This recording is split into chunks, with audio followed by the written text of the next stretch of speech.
போராட்டம் சோதனை நிந்தை அவமானம் குரமாய் வந்தும் கிருபையில் நிலைக்க தேவகுமாரனின் விசுவாசத்தாலே நான் ஜீவித்து சேவிக்க திடனளிப்பார்.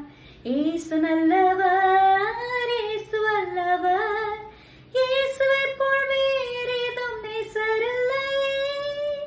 ஆமாங்க, யோவான் 11:40 சொல்லப்பட்டிருக்கிறது, நீ விசுவாசித்தால் தேவனுடைய மகிமையை காண்பாய் அப்படின்ட்டு. மரித்த லாசரு கர்த்தரால உயிரோடு எழுப்ப முடியும் அப்படின்னா, 12 வருடம் பெரும்பாடுள்ள ஸ்திரீய குணமாக்க முடியும் அப்படின்னா, உங்க பிரச்சனைகள்ல இருந்து உங்களுக்கு சொல்யூஷனை கொடுக்க ஆண்டவரால முடியுங்க. நீங்க எப்பேற்பட்ட ப்ராப்ளம்ஸ்ல போயிட்டு இருக்கலாம், ஆனா இன்றைக்கு கர்த்தராகிய இயேசு கிறிஸ்து உங்ககிட்ட இருந்து எதிர்பார்க்கறது ஒன்னே ஒண்ணுதான். நீங்க விசுவாசிக்கிறீங்களா?